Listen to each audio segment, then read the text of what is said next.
आप इस बात को समझिए कि दिल्ली एनसीआर में जिस तरह के भूकंप का एक इतिहास रहा है, हम लोग सब जानते हैं, अलग अलग इलाकों में जिस तरह से उसका इम्पैक्ट रहता है, एक स्वाभाविक है लोगों का घबरा जाना, एक स्वाभाविक है कि लोग अचानक से एक दूसरे के ऊपर चेक करते हैं, एक दूसरे से जानकारी लेते हैं कि सब ठीक है कि नहीं है।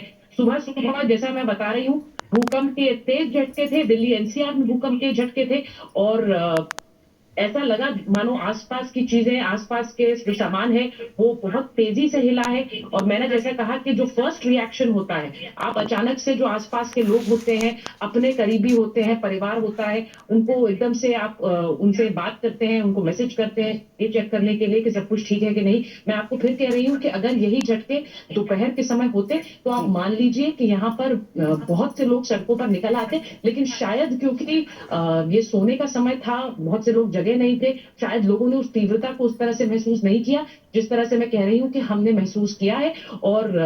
और जानकारी भी इसके बारे में सुचरिता, एक चीज मैं आपसे और समझना चाहूंगा, क्योंकि जब जी धरती के अंदर टेक्टोनिक प्लेटें कंपन करती हैं, वो हिलती हैं, तो ऐसे में ये भी कहीं ना कहीं से अंदाजा लगाया जा सकता है कि ये भूकंप के झटके कुछ घंटों में दोबारा भी महसूस किए जा सकते हैं। और अमूमन आपने और हमने कई बार ऐसा देखा भी होगा कि भूकंप आता है, उसके कुछ मिनट बाद दोबारा से भी धरती जो है वो कांपती है। ऐसे में लोग कितना सचेत है, ये भी अगर हो सके तो आप बात करिएगा। बिल्कुल आपने सही बोला। ये हम हमेशा कहते हैं जो आफ्टर इफेक्ट्स होते हैं, जो ट्रेमर्स होते हैं, वो बहुत देर तक महसूस कई बार किए जाते हैं, लेकिन वो तब भी होते हैं वैभव जब बहुत तीव्रता का भूकंप होता है। अभी जो हमें कहा जा रहा है 5:36 पर ये भूकंप आया है, और जो अभी रिक्टर स्केल पर इसकी तीव्रता बताई जा रही है वो तकरीबन 4 बताई जा रही है।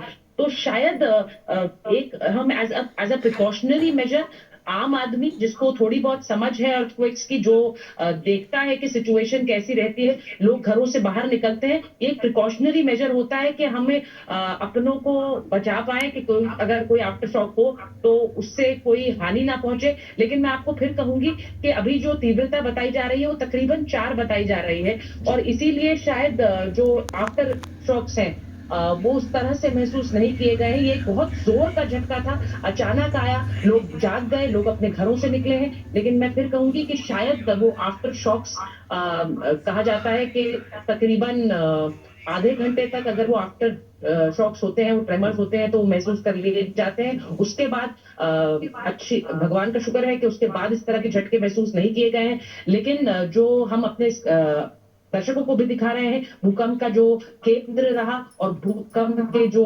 का झटका जहां जहां महसूस किया गया, उसकी तस्वीरें आप अपनी स्क्रीन पर देख रहे हैं।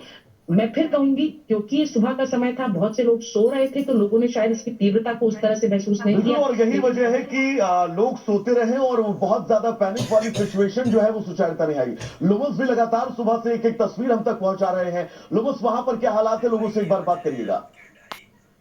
हाँ बिल्कुल, हमारे साथ कुछ यहाँ दिल्ली की जनता है और न्यू अशोक नगर के कुछ लोग हैं, उन्हीं से हम समझने की कोशिश करेंगे जब भूकंप के झटके महसूस उन्हें हुए तो वो कहाँ पे थे। और अगर बात करें तो जो लोग हैं वो यहाँ पे कहाँ पे थे, आपको भूकंप के झटके महसूस हुए? हाँ? देखिए, लोग बता रहे हैं कि उस समय वो बेड पे थे, और यहाँ पर कुछ और लोग हैं, उनसे भी हम समझने की कोशिश करेंगे और जानने की कोशिश करेंगे कि वो लोग कहाँ थे, क्योंकि